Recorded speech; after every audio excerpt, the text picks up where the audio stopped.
Hello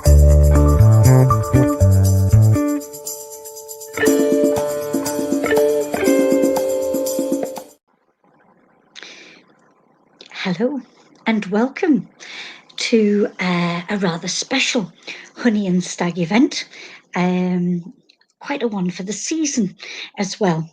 I don't want to say too much before we welcome our guest into the studio, but I am thrilled that we're doing this special event this evening, and a huge thank you again to Kelly Lacey for pulling this together. I love the wonderment of the technology. Anyway, without further ado, would you welcome with me into the studio Jonathan Whitelaw? Welcome, Hello. Jonathan. Hello. Thank you very much for having me. Hello, everybody.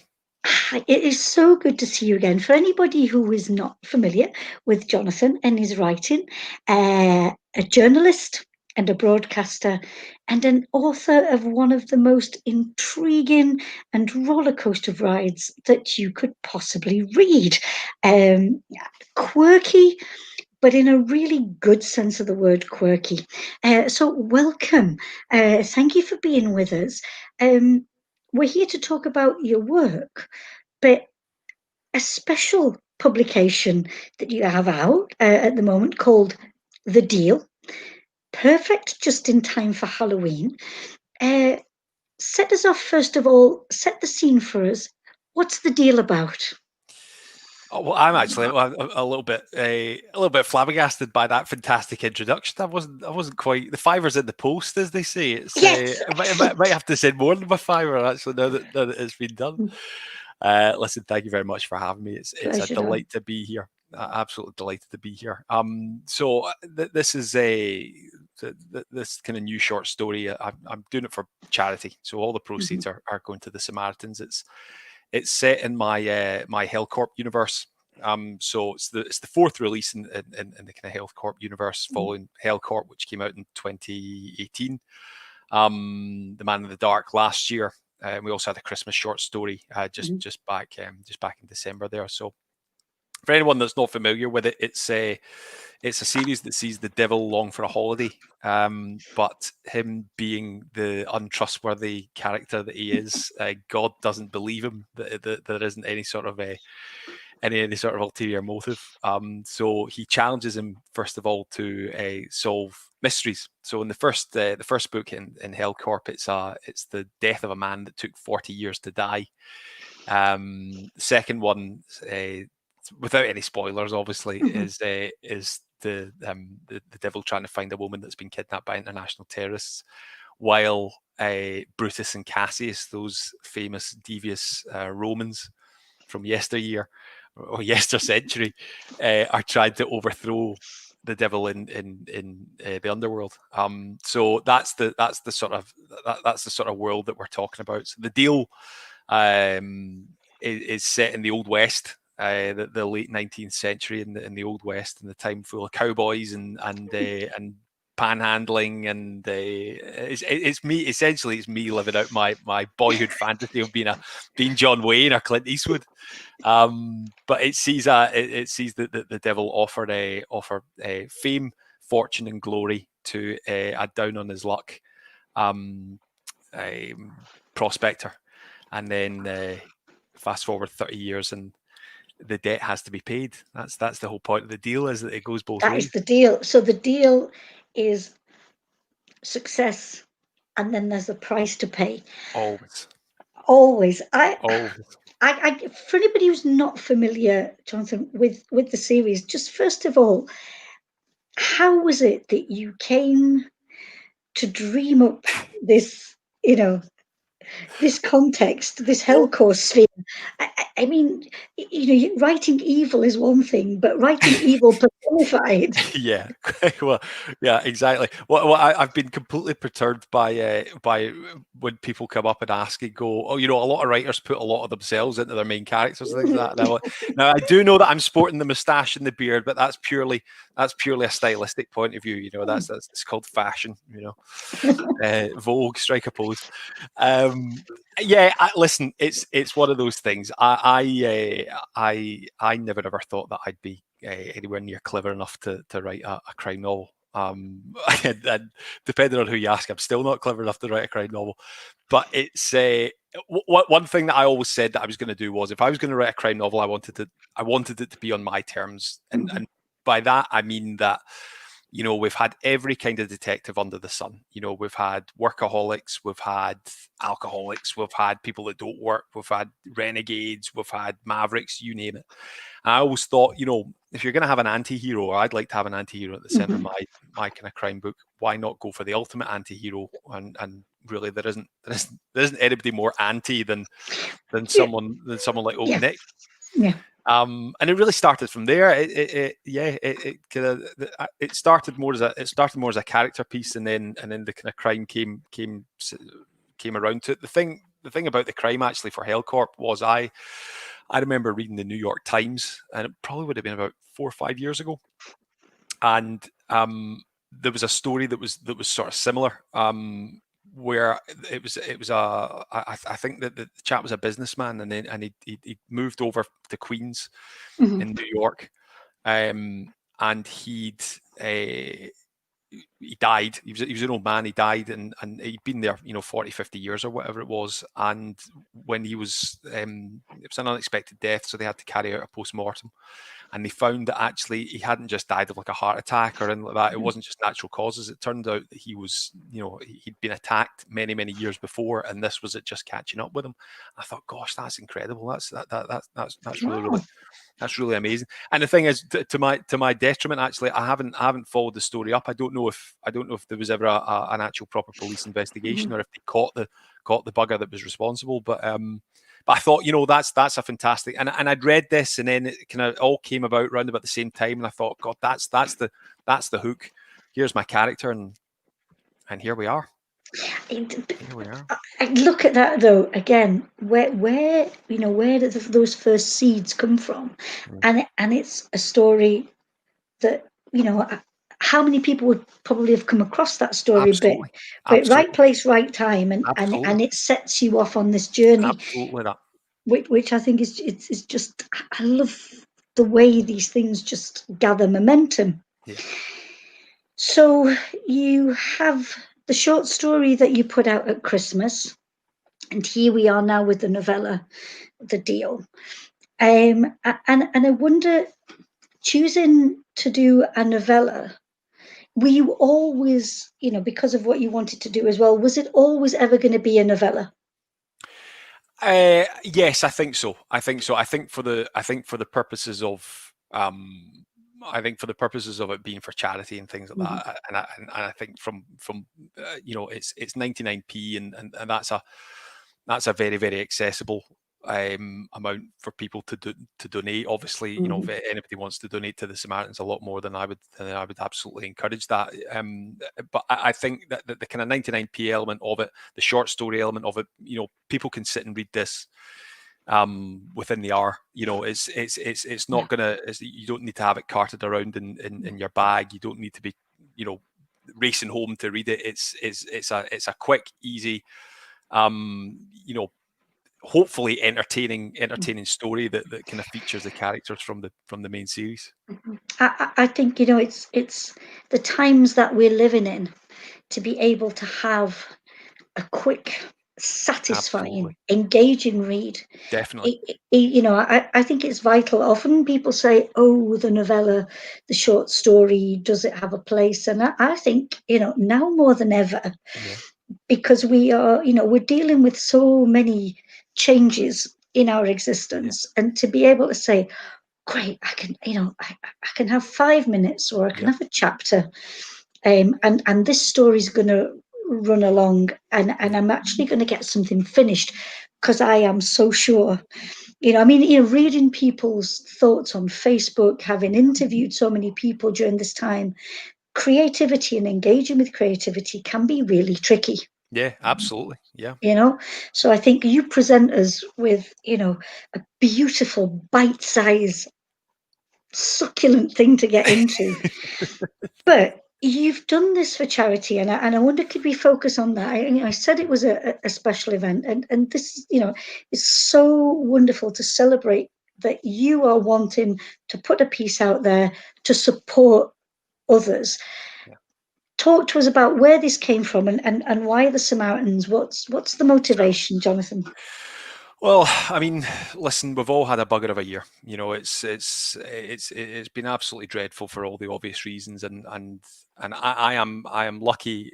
I'm lucky, touch wood, that it's not been as devastating for myself and my own household as it has been for so many, not just in this country but around the world, and continues to be on a daily basis. It's you only need to take one look at the news. I was watching the news before we came on here, and yeah, it's not great. It's not great reading. In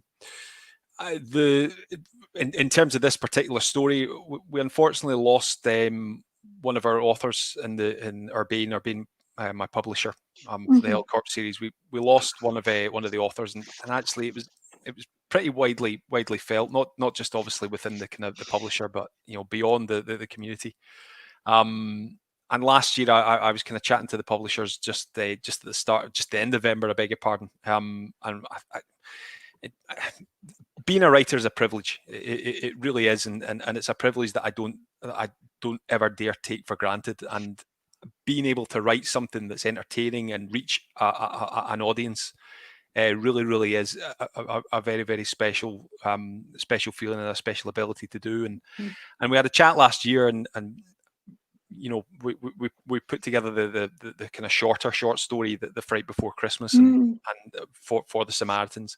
And then when we came into the new year, obviously before everything kind of kicked off, I kind of said, but look, I'd like to do something else as well. I want to keep doing this. I don't want to just sit on my laurels with it.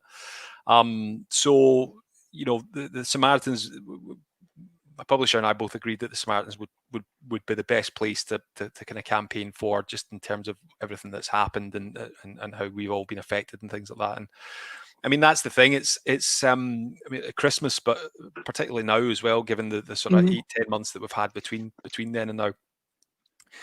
Everybody needs support. We all need support. We all need a strong support network, and to have that ability to know that there's someone there that you can talk to, like the Samaritans. It could be someone closer, but the Samaritans are always there. Really is invaluable. It's worth every penny. And one thing that I've found is that since I've been a published author, the old adage is that writing's a really lonely, lonely business. It's a really lonely game. But in the time that I've been in the community, it's exactly that. It is a community, and from other writers to publishers to agents to bloggers to readers to everybody, really, there's always, I've been very, very lucky to always have someone there to talk to and to rap with and all the rest of it.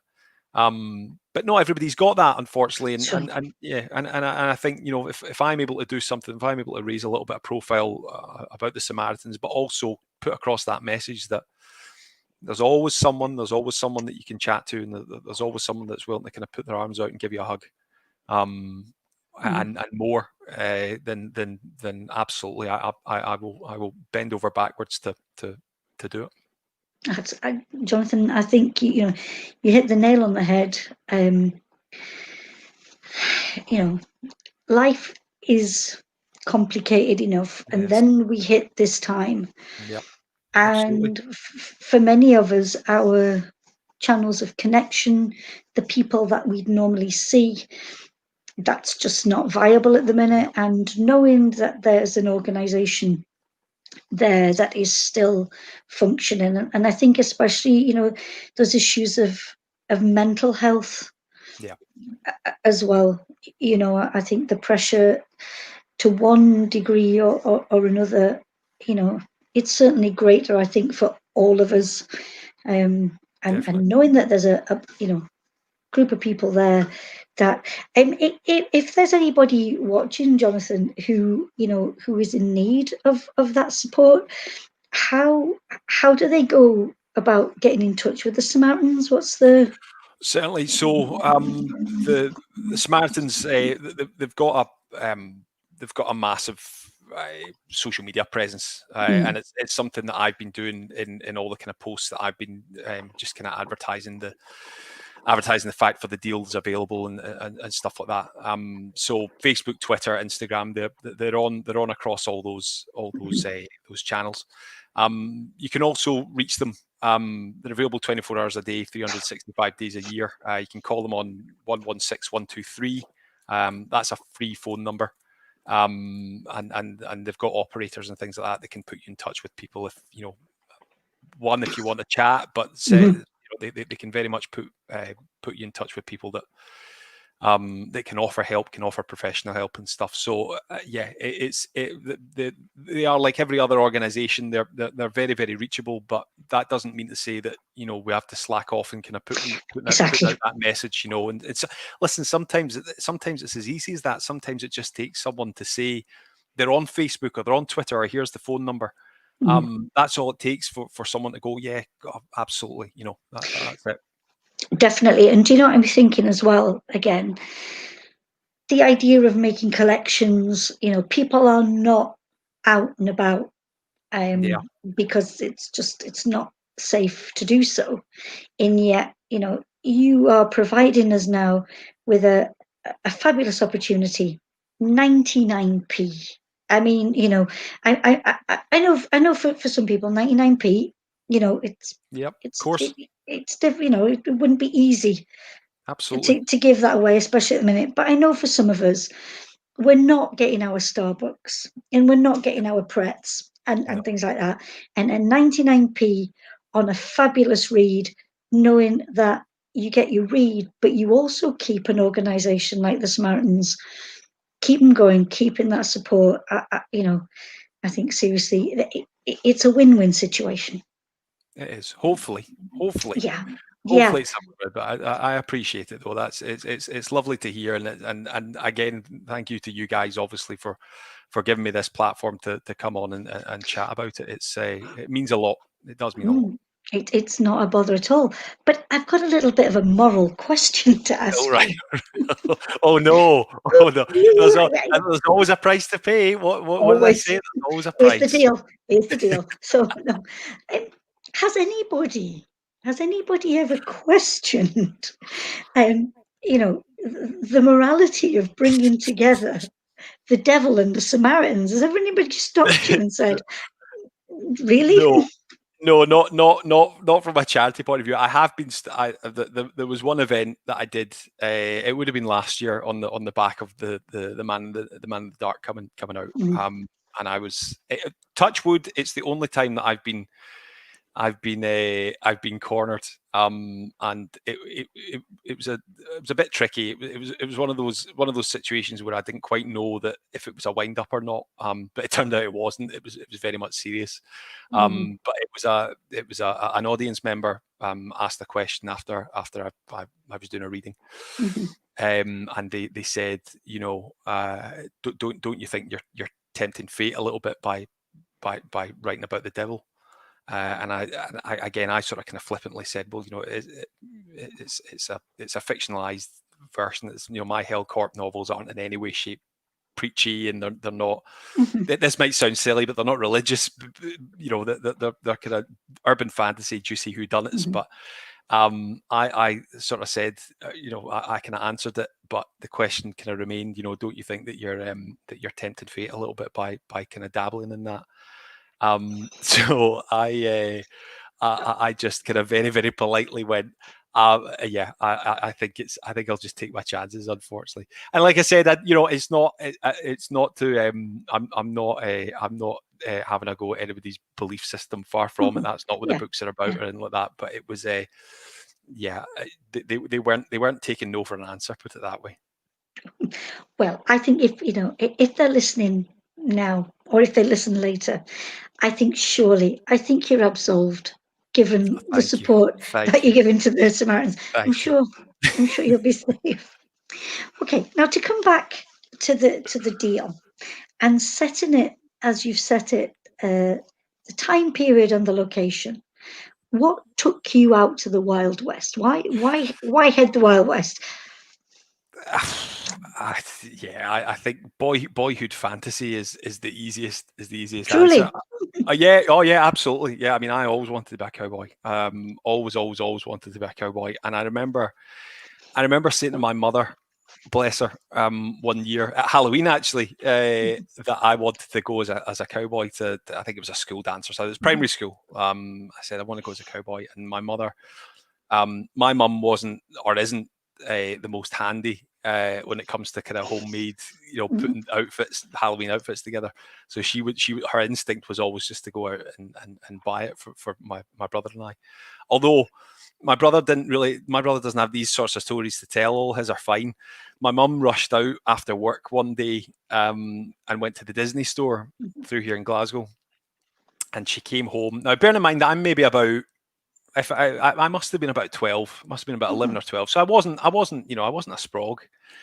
And she came home with this cowboy outfit that had lovely Mickey Mouse done up as a cowboy on a kind of plastic waistcoat, red chaps with Mickey Mouse on, and I mean like bright red and white, with lots. I've never seen to date. I've never seen so many tassels on one item of clothing. It was little yellow loops. It wasn't. I was trying to go. It was Clint Eastwood. This was not Clint Eastwood. Far from it. Far from. But I had to go. I mean, that was it. It was in for a penny, in for a pound. So, do you know? Funnily enough, I was something. This story came up. I remembered this story not that long ago, maybe in the summer there.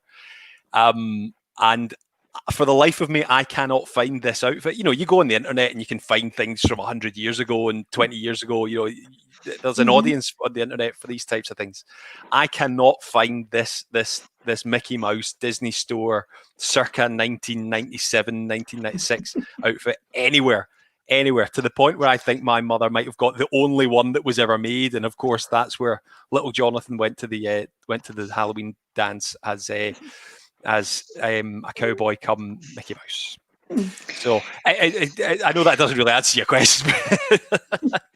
No, honestly, I think I can see how this story you might wanted to have actually lived the cowboy story that you wish you'd lived, and not as a betasseled Mickey Mouse. No, I was only missing the ears. I didn't have the ears. That was it. But I think I think maybe we should thank your mother, because it's actually given it's given rise. Absolutely.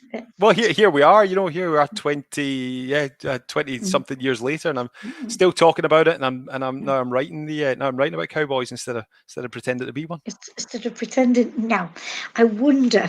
We're talking about the story, and I'm sure that people would love to get a flavour of what it's about. Now, it's a novella, so please don't read us too much of it, because we want to go out and get it. But Jonathan, if you will, take us to the deal. Absolutely. Well, what I'll do is I'll give you a little flavour of the opening chapter, and it'll just kind of set the pace. So just as we were talking about, we are heading back to 1851 in Mount Tamalpais in California, which is now I believe it's a reserve. So we are in the height of the Old West, and we're looking for gold. So the deal, chapter 1. The sun was sitting low. If Abner squinted, he thought it might look a bit like the face of a giant baby, peering out from the side of the mountain, smiling down at him. Just like the little kids back home. He liked this time of day. The world felt a little bit more peaceful, a bit more serene. The birds were all flying back to their nests in the huge spruce trees of the forest. The river was quiet and everyone was retiring to their camp. He could just sit a while, drying his feet, having a smoke, letting it all wash over him. Abner liked that. What he didn't like was this new world. It was dangerous out here. A man could get eaten by a bear as soon as he let his britches down. And that was before the disease and the pestilence got you. He hadn't been out west for very long, but he'd seen men get a nick from a splinter, and the next week the doc was chopping their leg clean off. That would be the end of them. No prospecting, no running, no nothing. The thought made Abner shudder. He reached into his pocket and pulled out his pipe. He packed it to the brim and lit it, sucking away the heavy fumes. He coughed and spluttered a little before looking about to make sure nobody had seen him. The valley was quiet, nobody around. He was safe as he could be in the middle of nowhere. Abner let his lungs rest. He wriggled his bare toes, skin pale in the dying twilight. He'd never been so wrinkly in all of his life. He'd never been so wet either. 10 hours a day, hunched over, trying to sift for gold, could do that to a man. At least that's what some of the other old boys told him. Toothless grins and white beards. He'd made a promise to himself that he wasn't going to wind up like them. Not a chance. Abner Sawyers was going to make a name for himself out here in the West. This was a land of opportunity, where the rivers were filled with gold and the grounds swollen with oil. A young man like him could hitch his way out to California on nothing but a dream and a hope. And he'd go back east with more money than he could ever spend. This was a land of opportunity, a place where only your imagination could hold you back. This was where he was going to be somebody.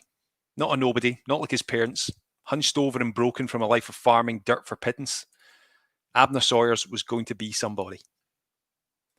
There you go, a little taste of things to come, perhaps. A little kind of set the scene as to our protagonist Abner, before he has an unfortunate run-in with you know who.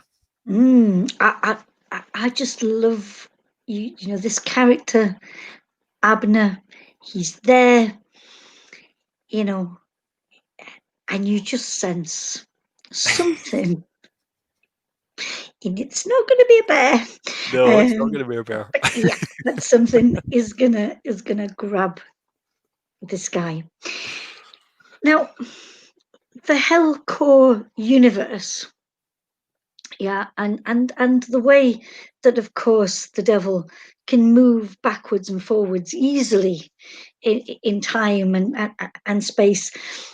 But I wonder if there are any prevailing principles, regardless of where the story's set, that you could tell us about. Certainly. There's one that I always go to, and funnily enough, I was chatting to a friend about this today. Would you believe? We were talking about if you're writing a series. So the Hellcorp books, they're my first series, the first time that I've ever written a series. And the more you write, the more canon you have, and no matter how no matter how clever you are, or the clever you think you are, you're always going to miss something when it comes to the canon. And I remember during the edit for The Man in the Dark, I made a bit of a blunder, and thankfully it was caught. So one thing that the devil can't do is he can't read and he can't write. So he can't read or write a human text. It's completely lost to him. Totally lost to him.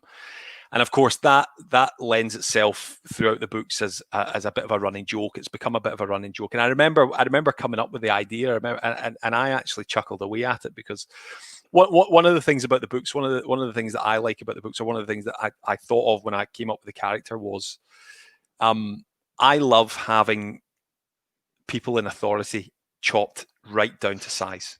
And particularly people that might only have a smidgen of authority, who think that they've got so much more, and I love them getting chopped down to size. Now, you take someone like the Devil Old Nick, he's got ultimate authority, bar one, arguably.